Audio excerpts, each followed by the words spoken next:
आपल्यासोबत काँग्रेसचे प्रवक्ते राकेश शेट्टी देखील जोडले गेलेत.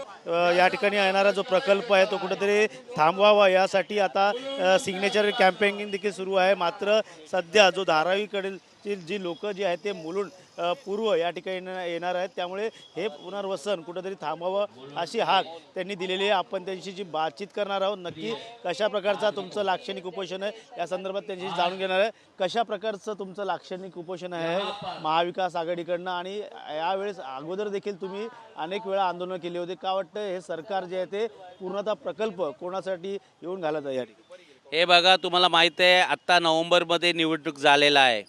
महाराष्ट्राचे विद्यमान मुख्यमंत्री देवेंद्र फडणवीस यांनी वचन दिलं होतं मुलुंडकरांना की ते सत्तात आला तर मुलुंडमध्ये एकही धारावीकरांना घर देणार नाही.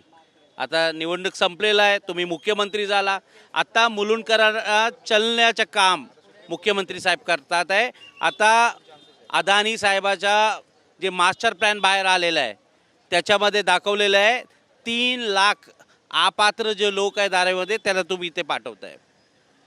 प्रकल्प जो आहे तो विकासाच्या नावाने आहे प्रकल्प असं देखील बोललं जातं. कुठंतरी यामध्ये कुठल्याही प्रकारचं नुकसान होणार नाही, त्यामुळे धारावीकरांना या ठिकाणी स्थलांतर केलं त्यांचा देखील विकास होणार आहे असं देखील म्हटलं जातं सरकारमध्ये. का वाटतं येणाऱ्या काळात जर विकासाच्या नावाने जर हे प्रकल्प येत असेल तर तुम्ही का विरोध करतायत आणि त्याचं मागचं महत्त्वाचं कारण?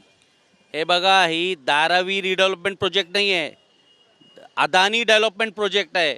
हे जे विकास होत आहे अदानीचा होत आहे. आणि तुम्हाला धारावीचं जे ओरिजिनल टेंडर होतं त्याच्यामध्ये 500 एकर दिलेलं आहे ना. आता तुम्ही म्हणताय की 500 एकर जमीन डेव्हलप करायला मला 1250 एकर मुफतमध्ये द्या. तुम्हाला ऑक्ट्राय नाक्याच्या जमीन पाहिजे 18 एकर, 47 एकर डम्पिंग ग्राउंड आहे तो पण तुम्हाला पाहिजे, आणि हे काडीच्या मिठागरच्या जे 155 एकर तो पण तुम्ही घेताय. BKC प्राईम ब्लॉक डीमध्ये 10 एकर घेतलं तुम्ही. बँड्रा रेल्वे स्टेशनच्या शेजारी 20 एकर घेतलं. कुर्लामध्ये मदर डेअरी घेतलं. धारावीच्या तुम्ही आपले दायसरकडे टोल नाका बंद झाला तो पण तुम्हाला पाहिजे. अरे काय आहे, बक्कासूर आहे का तुम्ही? काय चाललंय काय आहे? हे मुंबईकराचे आहे, मुलुंडकराचे आहे. आणि आम्ही काय मागतोय? आम्ही हे म्हणत आहे की हे जागा जे अक्ट्राय नाका असेल, डम्पिंग ग्राउंड असेल, याच्यामध्ये तुम्ही काय करा ना, गार्डन करा, स्टेडियम करा, ओपन ठेवा. एन्व्हायरमेंट तर्फे तुम्हाला काही लक्ष नाही आहे का? आणि हे जे आपले मिठागरचे जमीन आहे 155 एकर, हे जेव्हा आता बारिश पडणार आहे पूरपासून आपल्याला वाचवण्याचे काम करतोय, आणि तिथे तुम्ही कॉन्क्रीट जंगल बनवत आहे. काय म्हणजे काय? मुख्यमंत्रीला काय पाहिजे? तुम्ही सगळं तो एक माणूस अदानीला देत आहे. पोर्ट असेल, तुमच्या एअरपोर्ट असेल, सगळं तुम्ही देत आहे. आणि आमच्या जे महाविकास आघाडीच्या धारावीचे जे लोक आहेत त्याचा विरोध नाही करत आहे. आम्ही हे प्रकल्पाचा विरोध करत आहे. आणि 500 एकर आहे ना, तिथे तुम्ही करत आहे ना, पुनर्वसन करा, सगळं करा. आणि मुलुंडची अवस्था बघा, आमचे सडक, आमचे फुटपाथ बघा, रेल्वे स्टेशन बघा, इथे स्कूल, अस्पताल सगळं तुम्ही बघा. कोंडी होऊन जाईल 3 लाख तुम्ही इथे लोकांना पाठवलं तर. म्हणून आम्ही हे विरोध करत आहे. आणि स्वतः मुख्यमंत्री याने निवडणूक होते तेव्हा वचन दिलेलं होतं ना, काय झालं तो वचनचा? म्हणून आम्ही लिहिलं आहे क्या हुआ तेरा वादा, हे मुख्यमंत्रीसाठी आहे. मात्र पाहिलं तर भाजपचे नेते किरीट सोमय्या यांनी देखील याच ठिकाणी आंदोलन केलं होतं. त्यांचं देखील ऐकलं जात नाही का? त्यांनी देखील मुलुंडकरांसाठी आवाज उचलला होता. पक्ष म्हणून तर मुलुंडकरांसाठी ते देखील एकत्र आले होते.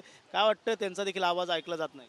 अरे बघा, हे सगळं जे आम्ही म्हणतात ना हिंदीमध्ये, हाथी के दिखाने के दांत अलग, और ये सत्ता तुमची आहे. किरीट सोमय्या हे मोठे माणूस आहे. तुम्ही खासदार होता, आमदार होता, जावा तुम्ही देवेंद्र फडणवीसकडे आणि त्याला विरोध करा. काय करत नाही तुम्ही? इतके विद्यमान जे आमदार आहे त्यांनी पण वचन दिलं होतं मुलुंडकरांना. काय झालं? हे सगळं जेव्हा निवडणूक येणार तेव्हा ते लोक करणार. इथे माझे विरोध, मी ते कॅन्डिडेट होतो MBAच्या, माझे विरोध तुम्ही नितीन गडकरी साहेब आले होते, त्यांनी पण वचन दिलं होतं मुलुंड ईस्ट लोकांना, सांगितलं होतं की इथे धारावी येणार नाही. आम्ही जे MBA सांगत आहे हे सगळं दिशाभूल करत आहे. काय झालं? आता तुम्ही बघितलं ना, मास्टर प्लॅन आलेला आहे आणि तुम्ही मुलुंडला आता कोंडी करण्यासाठी तुम्ही तय केलेलं आहे. म्हणून विरोधीसाठी आम्ही इथे बसलेलं आहे.